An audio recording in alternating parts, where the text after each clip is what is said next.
Isaías 33:1. Ay de ti que saqueas y nunca fuiste saqueado. Perdón, que haces deslealtad, bien que nadie contra ti la hizo. Cuando acabes de saquear, serás tú saqueado, y cuando acabes de hacer deslealtad, se hará contra ti.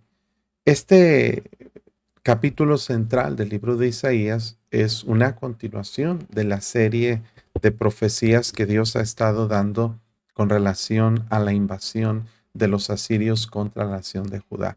Ya se estaba acercando el tiempo, hermanos, en que la nación de Judá habría de ser invadida por los asirios una vez que ellos habían conquistado todas las naciones de alrededor de Judá, de toda esa zona de Oriente Medio, toda esa zona de Asia Menor.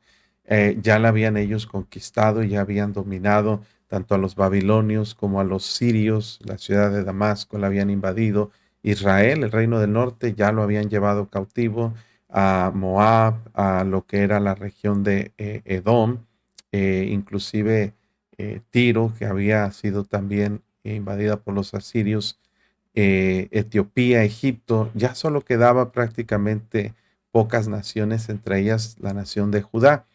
Judá se había confiado de que al ser librado o de alguna forma haber sido pues como si fuera asaltado por los asirios, que como que por alguna razón no llegaba la invasión a ellos, se habían confiado de que eran indestructibles, pero al final de cuentas, hermanos, Sennacherib, cuando toma gobierno, una de las primeras cosas que hace Sennacherib al heredar el trono de Asiria es poner su mirada en la ciudad de Jerusalén para sitiarla. Y recuerda, hermanos, que lo primero que hace Judá, en lugar de buscar la ayuda de Dios en una de las profecías que hemos leído, es tratar de pagar un tributo, de mandar todo el oro que había en el templo, toda la plata, todas las piedras preciosas y todas las riquezas, los tesoros del templo de Jerusalén. Se lo enviaron a Sennacherib para tratar de disuadirlo de que invadiera la nación, pero en lugar, aunque hizo un acuerdo de paz, y a eso se refiere la deslealtad en la que menciona este versículo, les dijo: está bien, no los voy a invadir, pero después se arrepintió y en un acto desleal, en una falta al compromiso efectuado, a una falta, a un acuerdo, Sennacherib decidió que siempre sí iba a invadir Judá y siempre sí la iba a conquistar. Pues ¿quién podía decirle que no? ¿Quién podía detenerle? Era el imperio más poderoso que había hasta ese tiempo en todo el mundo. Entonces eran prácticamente invencibles y prácticamente, hermanos, en cierta forma, nadie podía confrontarlos. Entonces Dios manda una advertencia por medio de Isaías para los asirios, pero también palabras de ánimo y de consuelo para la nación de Judá. Y el mensaje comienza con un ay. Esta palabra, hermanos, es una sentencia, es un juicio que se promulga en contra de alguien o de una nación, en este caso particular, que estaba haciendo cosas y parecía que nadie le podría poner un alto. Pero Dios dice: mira, tu juicio viene. Ay de ti que saqueas y nunca fuiste saqueado. Los asirios, nadie los había invadido, nadie los había conquistado, nadie había hecholes frente, y esa era la confianza que ellos tenían. Unos capítulos más adelante, 3 capítulos más adelante, vamos a ver la historia de la invasión de Sennacherib a la nación de Judá, a la ciudad de Jerusalén, y las palabras del Rabsaces, que con mucha altivez le dice a la nación: mira, no ha habido ningún Dios que nos enfrente, ninguna nación que nos haga resistencia, somos imparables, somos totalmente invencibles, era el sentir de esta nación. Entonces la sentencia de Dios es: mira, tranquilos porque el juicio viene. Hay de ti que saqueas y nunca fuiste saqueado, que haces deslealtad, bien que nadie contra ti la hizo. Dios está diciendo eso, como nadie tiene poder para confrontarte, para exigirte el cumplimiento de los compromisos y para castigar el pecado que has cometido. Dios dice: bueno, yo mismo lo haré. Y ahí dice: cuando acabes de saquear, serás tú saqueado. Se anuncia el juicio que vendría contra los asirios. Bueno, en dos partes. Una, Dios iba a destruirlos en un mismo día, como sucedió, y lo vemos en el capítulo 37. Y otra, hermanos, la Asiria, empezaría su declive después de la decisión de invadir Babilonia, porque Sennacherib, hermanos, es asesinado después de la derrota que Dios trajo contra ellos por sus mismos hijos. Y eso comenzó un debilitamiento en la nación o en el imperio de los asirios. Dios dice, cuando acabes de saquear, serás tú saqueado, y cuando acabes de hacer deslealtad, se hará contra ti. Evidentemente, así sucedió. La deslealtad, la falta de compromiso, ellos la recibieron. Esto da una enseñanza importante para nosotros en el terreno espiritual. Todo lo que el hombre siembra, eso también cosecha. Muchas veces nosotros suponemos, hermanos, que no hay consecuencias por las acciones, porque parece que las consecuencias no vienen de manera inmediata, pero tenemos que recordar algo, hermanos, en nuestra vida. Hay un Dios en el cielo, hay un Dios en el cielo que juzga, y un Dios, hermanos, que hace completamente que cada persona reciba de acuerdo a lo que hace. Y en este caso, los asirios, que parecían una nación invencible, lo que ellos sembraron, ellos cosecharon. La ley de Dios es esta: la siembra y la cosecha. Desde que Dios creó el universo y hizo los cielos y la tierra, Dios mandó que toda planta, que todo ser vivo pudiera cosechar de lo que siembra. Toda hierba del campo, toda planta sería, hermanos, daría frutos según su género. Y esto es un principio que aplica en lo espiritual, que lo que sembramos también vamos a cosechar. Jesús dijo la ley de oro: como queréis que los hombres hagan con vosotros, así haced también vosotros con ellos. Se le llama también en el código de Hammurabi la ley del talión, y también se le llama así en la ley de Dios. Era una ley que imperaba en el Antiguo Testamento, que la cosa que alguien hacía en contra de alguien más era la sentencia que se ejecutaba contra esa persona.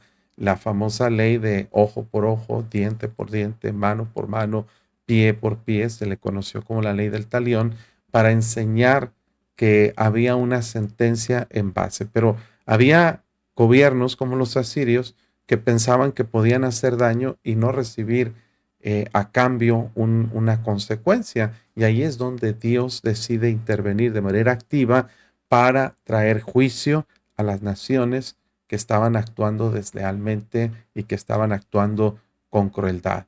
Dice Isaías una pequeña oración después de esta sentencia. E Isaías le dice a Dios: oh Jehová, ten misericordia de nosotros. A ti hemos esperado. Tú, brazo de ellos en la mañana, sé también nuestra salvación en tiempo de la tribulación. Isaías está haciendo una pausa, un paréntesis, para orar a Dios después de esta sentencia y pedirle a Dios misericordia por la nación de Judá. Usted preguntará: ¿por qué tantas profecías previas a la invasión de los asirios? Bueno, hermanos, porque era lo que el pueblo necesitaba escuchar, era lo que venía para ellos, hermanos, y el hecho de anunciarlo antes de que sucediera y darles advertencias antes nos hace pensar, hermanos, en la preocupación que Dios tiene por cada uno de nosotros y el deseo de guiarnos e instruirnos en cada aspecto de nuestra vida. Hermanos, a veces gente podría enojarse o podría hasta cierto punto indignarse de que se repita un mismo mensaje varias veces. A veces necesitamos la repetición. De hecho, la base del aprendizaje es la repetición. Eclesiastés dice, Salomón, que las palabras de los sabios son como aguijones y como clavos hincados, dice las palabras de los sabios dichos a la congregación. Está diciendo, hermanos, que a veces los clavos, bueno, muchas veces los clavos no entran de un solo golpe, no basta presentarlos, se necesita martillar y martillar y martillar para que pueda hincarse y pueda quedar bien plantado o bien introducido el clavo en la madera o en la pared.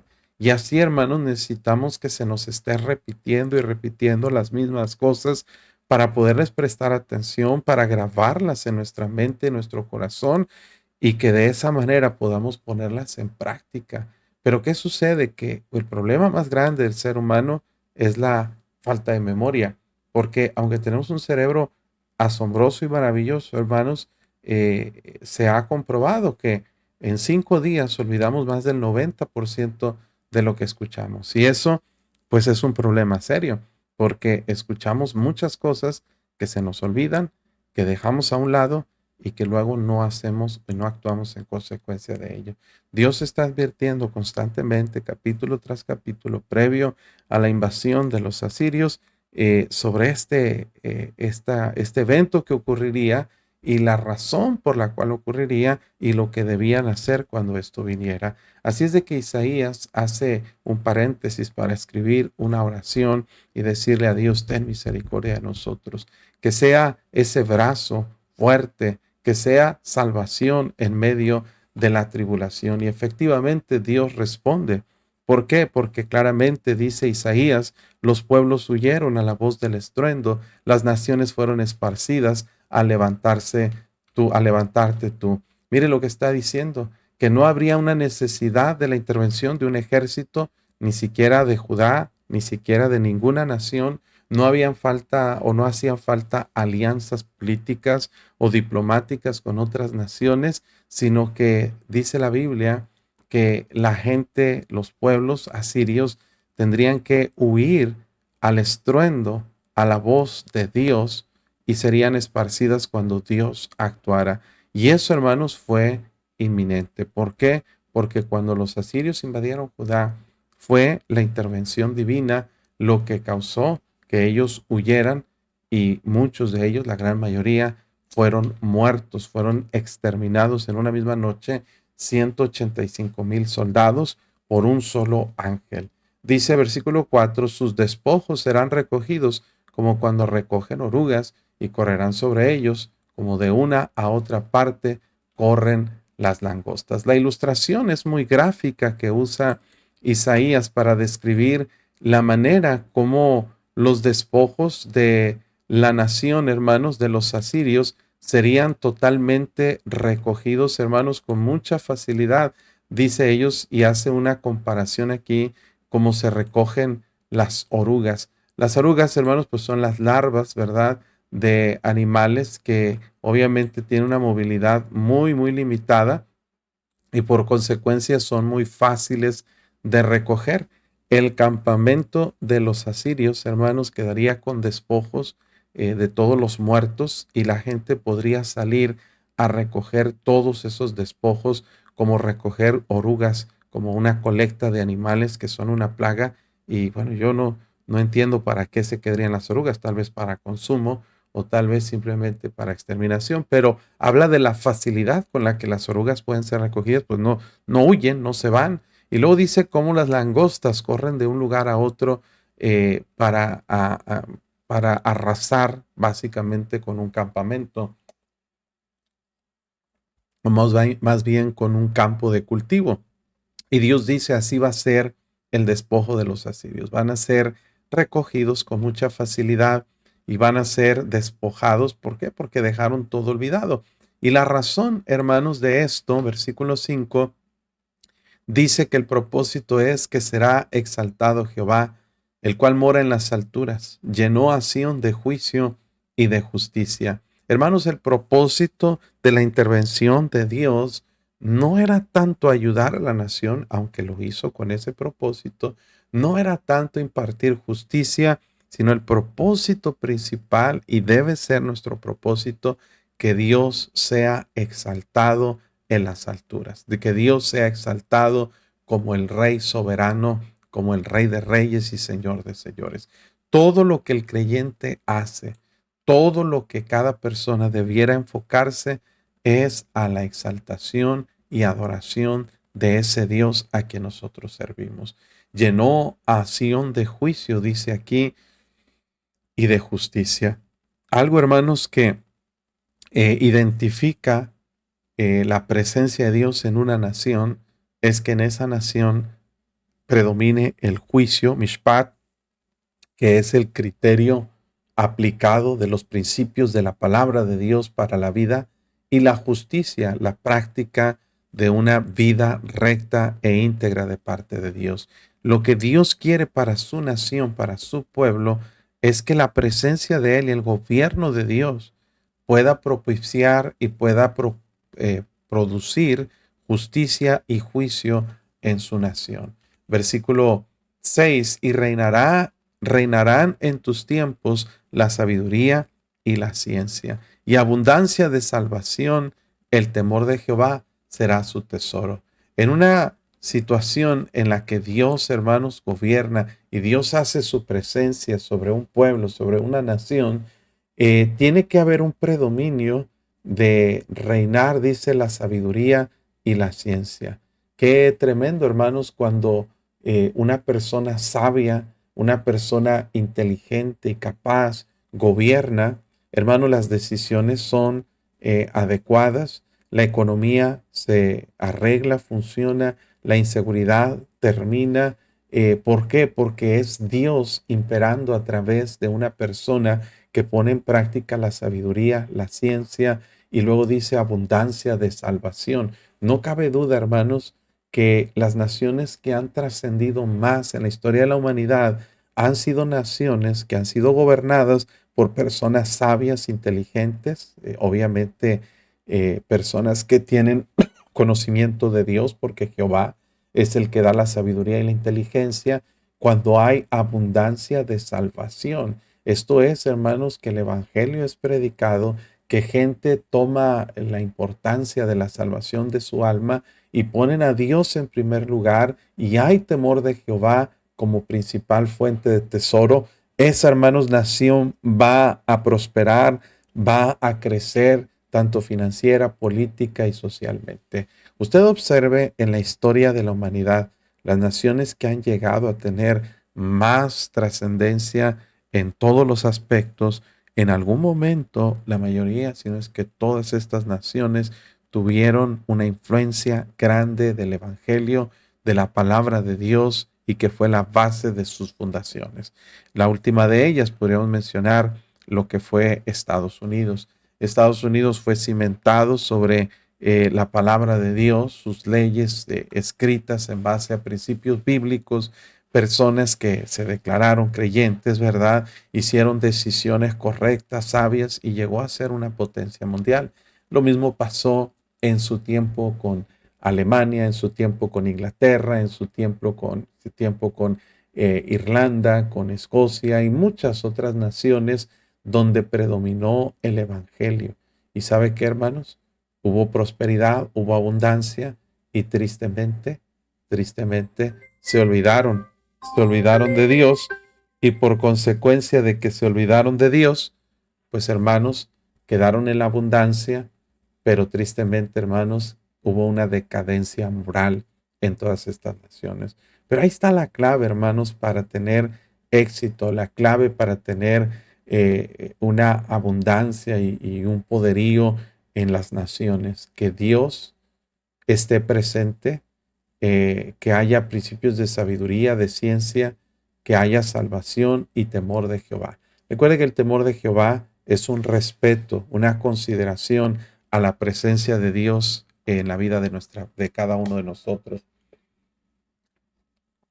Versículo 7, mire lo que dice: he aquí que sus embajadores darán voces fuertes afuera, los mensajeros de paz llorarán amargamente. Recuerde que los judíos, hermanos, tomaron la decisión de enviar embajadores primero con Sennacherib.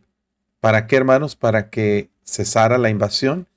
Y cuando vieron que Sennacherib rompió el pacto, fueron los embajadores a buscar ayuda en Egipto, pero también encontraron oídos sordos. No encontraron, hermanos, ninguna ayuda, ningún consuelo. Y dice el versículo 7, la consecuencia de eso, que los embajadores darían voces afuera. Los mensajeros de paz llorarán, dice, amargamente. ¿Por qué? Porque no encontraron nadie que les ayudara, nadie que les librara, no encontraron el favor de los mismos asirios. Por consecuencia, hermanos, hubo temor en la nación y dice: las calzadas están deshechas, cesaron los caminantes, ha anulado el pacto, aborreció las ciudades y tuvo en nada a los hombres. ¿Qué pasó con los asirios? Bueno, pues el pacto que habían hecho con Judá de que no lo iban a invadir, ellos lo anularon. En cierta forma dijeron, ¿sabes qué? Mejor no lo vamos a hacer, no vamos a cumplir nuestra palabra, mejor sí los vamos a invadir. ¿Y sabes qué? Pues a ver cómo le haces, pero vamos a traer destrucción. Tuvieron en nada los hombres, aborrecieron las ciudades, anularon el pacto y la consecuencia fue un temor total en toda la nación de Judá. Se enlutó, dice, enfermó la tierra.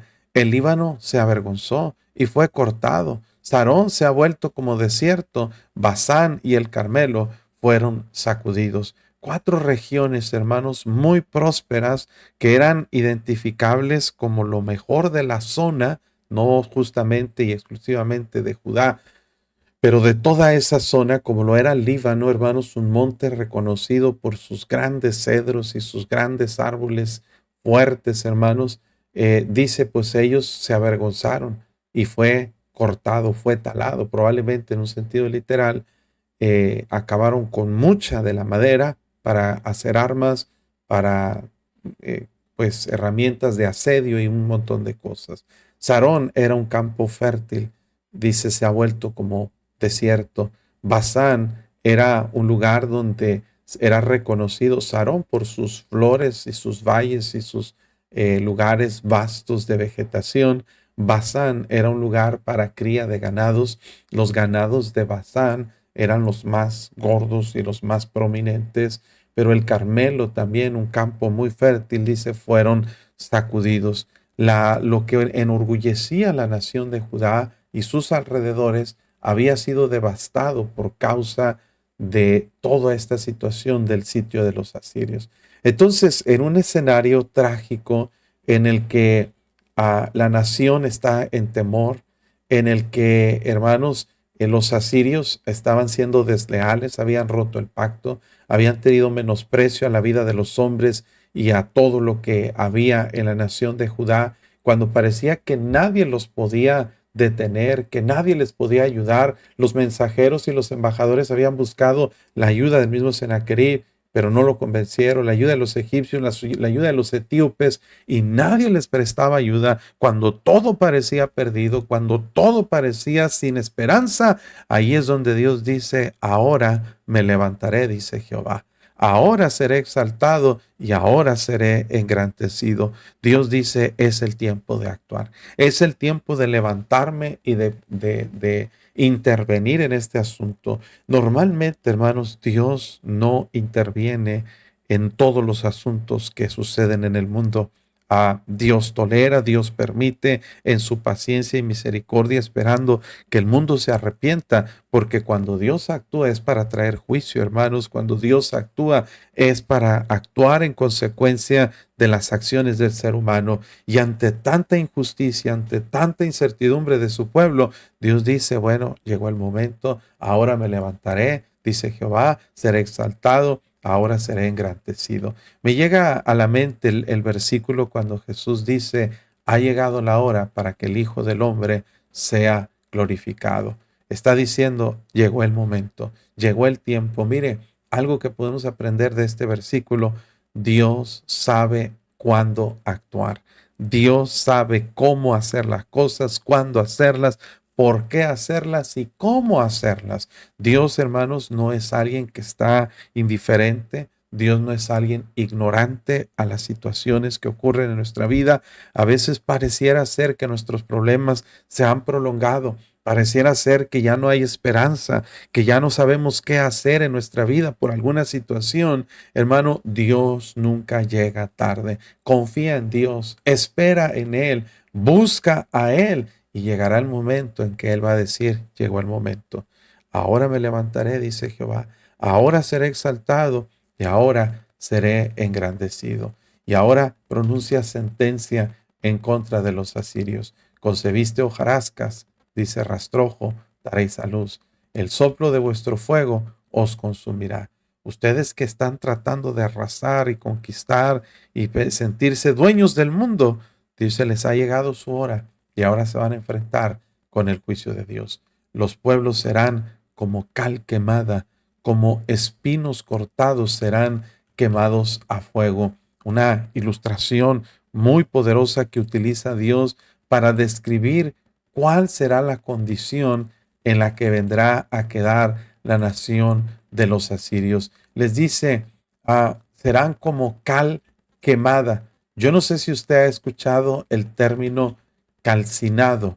Calcinado es algo que es completamente quemado por el fuego. Bueno, pues algo que debemos asimilar y entender es que la cal se obtiene cuando se calienta a altas temperaturas la piedra caliza. Caliza es de donde viene la cal. Esas piedras color como blanco que parecen muy fuertes, cuando son expuestas al fuego prolongadamente, hermanos, esa caliza se calcina, se quema y se vuelve polvo, y la dureza se vuelve fragilidad, se vuelve un polvo muy finito que se utiliza como cal para muchos propósitos. Los pueblos serán como cal quemada, como espinos cortados serán quemados con fuego. Los espinos, usted sabe, es maleza, son ramas que se secan con facilidad y cuando son expuestas al fuego son consumidos con mucha facilidad. Es una hierba que no funciona mucho como madera porque truena mucho. Si usted le ha tocado quemar espinos, se quema rápido, no quedan brasas, prácticamente se desvanece en el fuego, o sea, no queda ni dura mucho tiempo.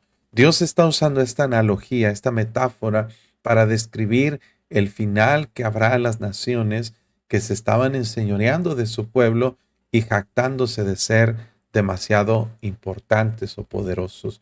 Dios dice, los pueblos serán como cal quemada, como espinos cortados serán quemados a fuego. Oíd los que estáis lejos lo que he hecho, y vosotros los que estáis cerca, conoced mi poder. Dios está haciendo un llamado para que naciones lejanas que no estaban ahí presentes, viendo como testigos lo que Dios estaba haciendo o iba a hacer con los asirios, pusieran atención a esto, y los otros que estuvieran cerca, tanto la nación de Judá como las naciones alrededor, debían conocer el poder de Dios. Y mire qué importante es esto que estamos hablando, hermanos, de pues más de 2000, casi 3000 años después que ocurrieron estos eventos. Estamos hablando de 2300 años para ser precisos, y si quiere ser muy preciso, eso sucedió en el 701 antes de Cristo. Si ponemos 701 más 2025 años, fíjense, hermanos, 2726 años después, estamos nosotros hablando de lo que Dios hizo ahí en la nación de Judá. Entonces, hermanos, para nosotros a veces es una lectura sencilla, una lectura pues básica, donde estamos viendo lo que Dios hizo y se nos hace cualquier cosa, pero cuando lo meditamos y lo medimos en su magnitud correcta, nos damos cuenta que fue algo grande lo que Dios hizo con la nación de Judá. Los pecadores se asombrarán en Sión. Espanto sobrecogió a los hipócritas. Note esto, hermanos, que dice el versículo 14. Los pecadores se asombrarán en Sión. Sobrecogió espanto a los hipócritas. ¿Por qué razón? Dirán ellos, ¿quién de nosotros morará con el fuego consumidor? ¿Quién de nosotros habitará con las llamas eternas? El juicio de Dios contra los asirios, hermanos, era un mensaje poderoso en contra de la gente que vivía dentro de Judá, dentro de Jerusalén, que andaban viviendo hipócritamente, que andaban viviendo en pecado. Porque al ver el juicio de Dios contra los asirios en su exterior, el ángel de Jehová matando 185,000 soldados en una misma noche, traería, hermanos, una tremenda reacción de arrepentimiento y de asombro para los pecadores y los hipócritas. Y ellos estarían pensando, mira, si Dios trata de esa manera a los enemigos de afuera, pues cómo va a tratar a los de adentro. ¿Quién de nosotros morará con el fuego consumidor? ¿Quién de nosotros habitará en las llamas eternas? Está diciendo aquí el pecador, el hipócrita, pues ¿cómo nos va a ir a nosotros si vemos que Dios es real, que Dios es justo y que Dios toma venganza de sus enemigos? Pues ¿qué va a pasar con nosotros? Como diciendo, y ahora, ¿quién podrá ayudarnos? ¿Quién va a poder morar? ¿Quién va a poder habitar en esta ciudad con un Dios tan poderoso, con un Dios tan justo y tan santo? Y Dios contesta la pregunta con mucha claridad. ¿Quieren saber quién va a estar en medio del fuego, en medio del juicio y va a sobrevivir y va a salir triunfante? El que camina en justicia y habla lo recto. El que aborrece la ganancia de violencias, el que sacude sus manos, dice ahí, para no recibir cohecho, el que tapa sus oídos para no oír propuestas sanguinarias, y el que cierra sus ojos para no ver cosa mala. Dios está diciendo, si quieres sobrevivir, si quieres estar ajeno al juicio y a la ira de Dios, tienes que cuidar la manera como estás viviendo. Uno de los pensamientos, hermanos, que surge en la gente es la idea de que a Dios no le importa cómo vivimos, que Dios no se preocupa por nosotros, que Dios no anda viendo qué hacemos y qué no hacemos. Pero eso es un error grave, hermanos, porque si algo podemos y debemos saber, como le dice a las iglesias en Asia, yo conozco tus obras, yo sé lo que haces, sé lo que sufres, sé lo que haces, sé lo que padeces, conozco lo bueno y conozco lo malo. Si tú quieres vivir sin problemas con Dios, tú quieres vivir agradando y exaltando a Dios y viendo la paciencia, la misericordia y la bendición de Dios en tu vida, tienes que cuidar tu manera de vivir. Caminar en justicia implica caminar, vivir una vida en el recorrido de este camino como analogía, de una manera justa, mishpat, de una manera haciendo lo que la palabra de Dios dice. Primero, nuestro caminar, nuestra manera de vivir diaria. Segundo, dice, habla lo recto. ¿Qué quiere decir? Nuestras palabras son muy importantes para Dios. ¿Sabe usted que dice la Biblia que de toda palabra ociosa daremos cuenta en el día del juicio? Nuestras palabras, hermanos, son importantes. ¿Por qué, hermano? Porque Dios nos va a juzgar por cada una de estas palabras. Por eso dice la palabra de Dios en Santiago 1, todo hombre sea pronto para oír, tardo para hablar, tardo para airarse. La, la Biblia dice, hermanos, que de la abundancia del corazón habla la boca y nos habla mucho sobre este asunto de lo que hablamos. Dice la Biblia que debemos cuidar nuestras palabras, sean nuestras palabras sazonadas con sal. Dice la Biblia para que sepáis qué responder a cada uno. Ninguna palabra corrompida salga de vuestra boca, sino la que sea buena para necesaria edificación a fin de dar gracia a los oyentes. Dios le importa cómo andamos, le importa cómo vivimos, cómo hablamos, qué hablamos.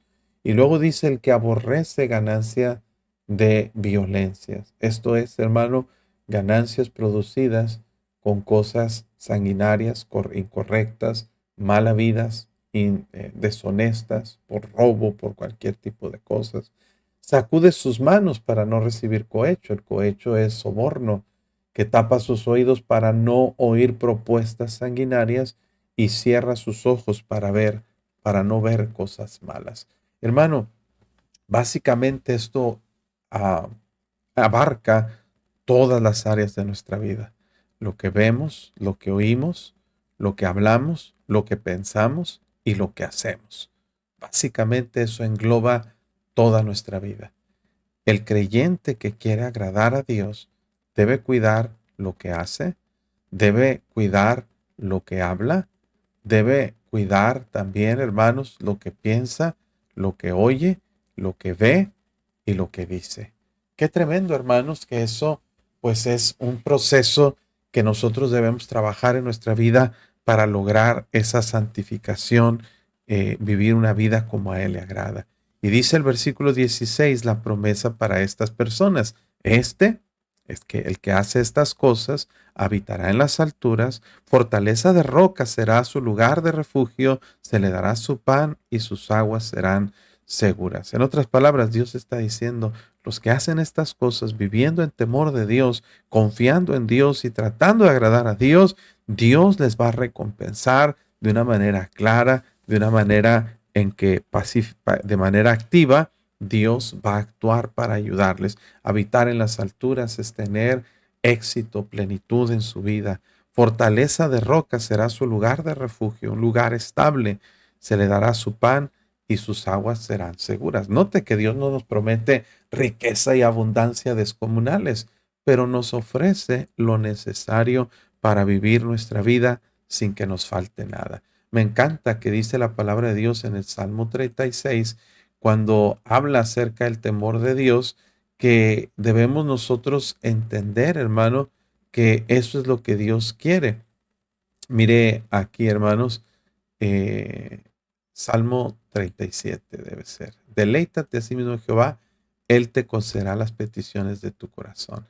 Pero más adelante dice, ¿dónde estamos? Déjeme lo busco, 34. Entonces ando un poquito perdido aquí, pero debe ser el 34. Lo estoy tratando de citar. Sí, es este, gustad y ved que es bueno Jehová. Dichoso el hombre que confía en él. Temed a Jehová, ese es el tesoro. Es tener una conciencia de la presencia de Dios en nuestra vida. Vosotros sus santos, pues nada falta a los que le temen. Los leoncillos necesitan y tienen hambre, pero los que buscan a Jehová no tendrán falta de ningún bien. Venid, hijos, oídme, el temor de Jehová os enseñaré. ¿Quién es el hombre que desea vida, que desea muchos días para ver el bien? Dice, guarda tu lengua del mal, tus labios de hablar engaño, apártate del mal, haz el bien, busca la paz y síguela. Los ojos de Jehová están sobre los justos y atentos sus oídos al clamor de ellos. Dios mira lo que hacemos. Dios mira lo que hacemos. Normalmente, hermanos, cuando nosotros vivimos, ¿verdad? Me recuerdo cuando éramos niños, usted tal vez considere esto. Cuando estábamos en la escuela, ¿se acuerda? En la primaria, secundaria, aún en preparatoria, que se iban los maestros, ¿qué hacían los alumnos? Un desorden, un caos total. Se aventaban los papeles, se bromeaban, jugaban luchitas, corrían, brincaban de un lado para otro. Todo lo malo pasaba en un salón cuando no estaba el maestro. Pero cuando alguien gritaba, ahí viene el profe. ¿Qué pasaba, hermanos? Todos corríamos al salón y nos sentábamos con los brazos cruzados y bien calladitos y bien atentos, como si fuera la pura verdad. ¿Por qué cambiaba nuestra conducta cuando llegaba el maestro? Bueno, a mí me tocó un tiempo en que había respeto a la presencia de los maestros. Los maestros no eran seres malvados y terroríficos. Bueno, había una maestra de historia que sí me daba miedo a mí, pero nunca me mató ni me comió vivo como yo pensé que iba a llegar a ser. Pero había maestros duros, exigentes. En ese tiempo los maestros se daban a respetar y no había problemas.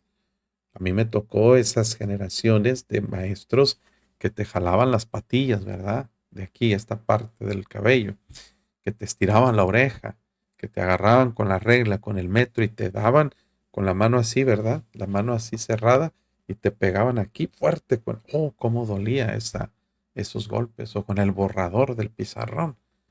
¿A usted le tocó un maestro así? Bueno, aunque no lo hicieran, aunque lo hubiera hecho con uno, dejaba a alguien sin recreo, le ponía orejas de burro, lo que hiciera el maestro para hacer de alguna forma reprimir o de alguna forma corregir nuestras malas actitudes, todo el mundo les tenía miedo. El hecho de tener el poder de reprobarnos, de decirnos que no somos aptos, ¿verdad? Aunque no hubiera un castigo, había una consecuencia no física, pero había una calificación ahí, una tachita, un cero, un reporte, lo que fuera. Todas esas posibilidades generaban en el alumno un temor reverente al maestro. Ahí viene el profe y todos como, como estatuas, calladitos. La presencia de la autoridad generaba un respeto. Nadie se paraba, nadie hablaba, nadie interrumpía, Nadie se portaba mal mientras que el maestro estuviera presente. Lo mismo hacíamos con nuestros padres, los que crecimos en una generación que respetaba a sus padres. Muchos tuvimos padres que nos disciplinaron, hermanos, y no bíblicamente ni correctamente. A mí me tocaron golpes con palos en la espalda que se me quebraron. Me tocó golpes con el cable de la plancha, me tocó golpes y no estoy aquí como que proyectando en mis traumas. No, simplemente contando la experiencia. Y eso me hacía tener un respeto. Yo amaba a mis padres, yo no les tenía terror, pero cuando hacía algo malo sí tenía terror por las consecuencias que iba a haber. Nunca pensé que me fueran a matar, nunca pensé que me quisieran hacer daño, pero era su manera, mi mamá, de disciplinarlos. Pero ¿qué le quiero decir, hermanos? Que eso genera un respeto, un temor. Pero hoy en día, hermanos, nosotros no entendemos el temor de Dios. Temor de Dios es precisamente eso, es como ser como alumnos que el maestro está presente, ser como hijos que reconocen que el papá está presente. Antes los hijos no fumaban delante de los padres ni maldecían. Hoy en día ya no hay respeto, no hay honor ni a los maestros ni a los padres. Pero el temor de Dios es tener esa conciencia de la presencia de Dios en nuestra vida. Es vivir sabiendo que Dios nos está mirando.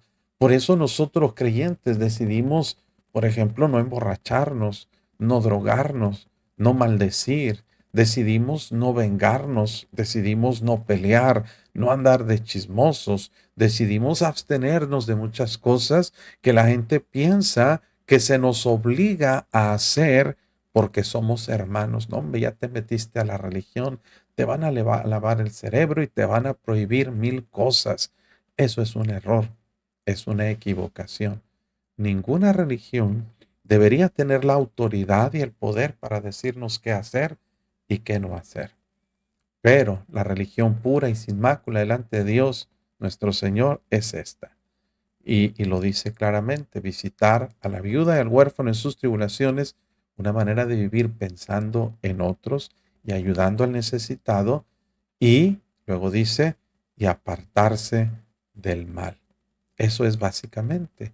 Tú entiendes y conoces quién es Dios y aprendes a saber lo que a Dios le agrada y lo que a Dios no le agrada y por voluntad propia quieres agradarle, quieres estar bien con Él y tú mismo te apartas del mal y tú mismo guardas tu boca y tú mismo cambias esas cosas que sabes que a Dios no le agradan en tu vida. ¿Por qué? Porque hay un temor de Dios. Dice Dios, este habitará en las alturas, fortaleza de roca será su lugar de refugio, se le dará su pan y sus aguas estarán seguros.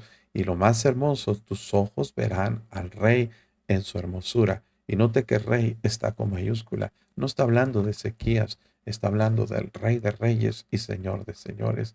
Verán la tierra, dice que está lejos. Una persona que vive con temor de Dios en su vida, dice Isaías, ahí en la nación de Judá, podrán contemplar al Rey en su hermosura.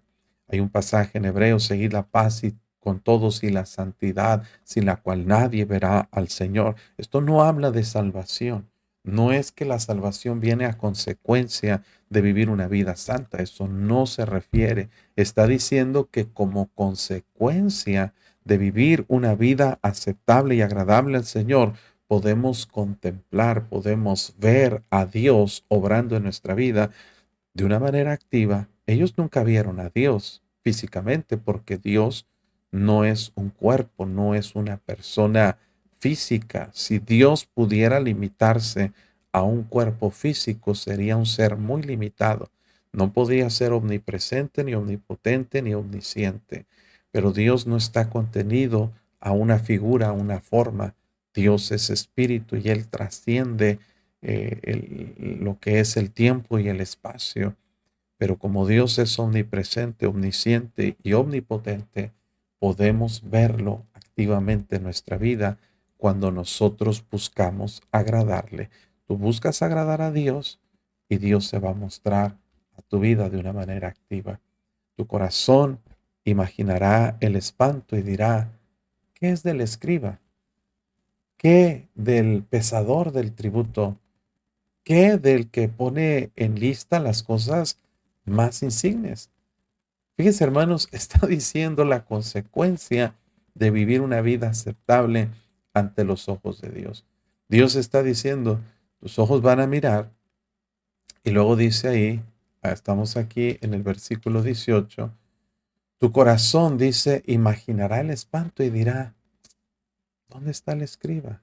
El escriba era el que escribía aquellas cosas, hermanos, que sucedían, los eventos importantes, los ataques, los asedios, y el que pesa el tributo, esa era una imposición para naciones que estaban subyugadas. ¿Dónde está el Rabsaces que nos iba a cobrar y que le íbamos a pagar? ¿Qué del que pone en lista las cosas más insignes? ¿Dónde está? Dice, no verás al pueblo orgulloso, a los asirios, pueblo de lengua difícil de entender, de lengua tartamuda que no comprendas. Está hablando en un sentido analógico que dice, cuando tú te arregles y pongas tu vida en orden con Dios, tú no tienes que preocuparte de los asirios, no tienes que preocuparte de sus impuestos, de sus tributos, de sus escribas, de sus historiadores, de sus gobernantes, no tienes que preocuparte de nada. ¿Por qué? Porque tú no vas a ver ese pueblo orgulloso, de lengua difícil, de lengua, tú vas a ver al Rey en su hermosura, vas a ver a Dios obrando en tu vida. Y aunque pareciera un acto de declaración, positivismo, no, está hablando, hermanos, que cuando alguien le da importancia a Dios para agradarle, Dios le da importancia para manifestarse a él. En segunda de Crónicas 16:9, Dios le dice a Asa que los ojos de Jehová contemplan toda la tierra para mostrar su favor, su poder a favor de los que le buscan con corazón perfecto. Entonces Dios le está diciendo a través de Isaías al pueblo, tú arregla tu vida delante de Dios y no te preocupes por los problemas. Porque si tú estás en paz con Dios, si tú estás bien con Dios y Dios se agrada de ti, todos los problemas, necesidades, si no bien Dios los puede quitar, Dios te puede dar gracia para enfrentarlos y a través de todo ello, todas las cosas nos ayudan a bien. Mira aquí dice, mira a Sión, ciudad de nuestras fiestas solemnes, tus ojos verán a Jerusalén, morada de quietud. Oh hermanos, qué escenario tan diferente lo que Dios anuncia, hermanos, acerca de Jerusalén. Tienda que no será desarmada, ni serán arrancadas sus estacas, ni ninguna de sus cuerdas será rota.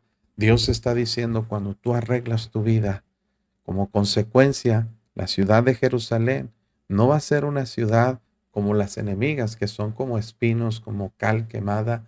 No, va a ser como una tienda que no va a ser desarmada. Una tienda es una figura que está utilizando aquí una metáfora para describir lo fácil y lo frágil que era armar y desarmar una tienda, pero dice, esta tienda no va a ser desarmada, aunque parezca frágil, no va a poder, no van a ser arrancadas las estacas que reforzaban las cuerdas de las cuales se sujetaba la tienda, ni ninguna de sus cuerdas será rota, porque ciertamente allí será Jehová para con nosotros fuerte, lugar de ríos, de arroyos muy anchos, por el cual no andará galera de remos, ni por él pasará gran nave. Aquellas naciones que estaban fundadas a los lados de los ríos, uno de sus fuentes principales de abasto de líquido era también un riesgo a través del cual muchos enemigos llegaban por barcos, con galeras de remos, pasaban naves, ¿verdad?, para destruir y atacar. Era una manera en que los enemigos podían llegar. Pero dice tú, si tú te preocupas que Dios esté ahí, Dios va a ser como una fortaleza y aunque haya ríos de abundancia, arroyos muy anchos, no vas a correr el peligro, dice Dios en un sentido figurado, de que lleguen enemigos y te puedan destruir, porque Jehová es nuestro juez, Jehová es nuestro legislador, Jehová es nuestro rey, él mismo nos salvará. Qué hermoso, hermanos, que en todos los ámbitos Dios estaría presente en la nación de Jerusalén, de Judá. Sería el juez el que imparte justicia, aquel poder judicial. Jehová es nuestro legislador, el que hace las leyes, el poder legislativo, pero también será nuestro rey, el poder ejecutivo. Mire, nosotros hoy en día estamos gobernados por un sistema de gobierno que se llama democrático y hay tres poderes: el ejecutivo, legislativo y judicial. Ejecutivo es el presidente que nos representa. El legislativo es el que hace las leyes, las dicta, las promulga y las aprueba. Y el judicial es el que ejerce la justicia. Bueno, cuando Dios dice, si Dios abarca todas estas áreas, Él es el que hace la justicia, el que hace las leyes y el que representa a la nación, pues también Él es el que nos va a salvar.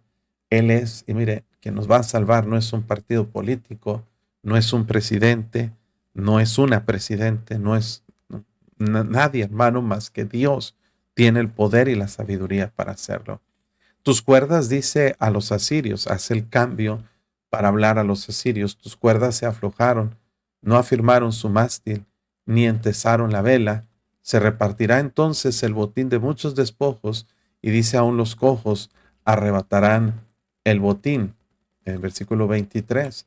Entonces vemos, hermano, que aquí la nación de los asirios serían destruidos fuertemente, hermanos, por consecuencia de que ellos no habían puesto su confianza en Dios, ni habían estado ellos, hermanos, bien asegurados. Bueno, pedí aquí en la IA que me hiciera una imagen sobre eso. Creo que no la hizo apropiadamente, pero está hablando la idea de un barco que las cuerdas que mantenían la vela o el mástil, que es el poste que va hacia arriba y sujeta las velas, si no se afirma ese mástil, se iba a caer. Si las velas no se entesan, no avanzaría. Y la consecuencia es que ese barco estaría a la deriva y ese barco terminaría por hundirse. Y Dios dice a los asirios, eso va a pasar. ¿Por qué? Se repartirá entonces botín de muchos despojos.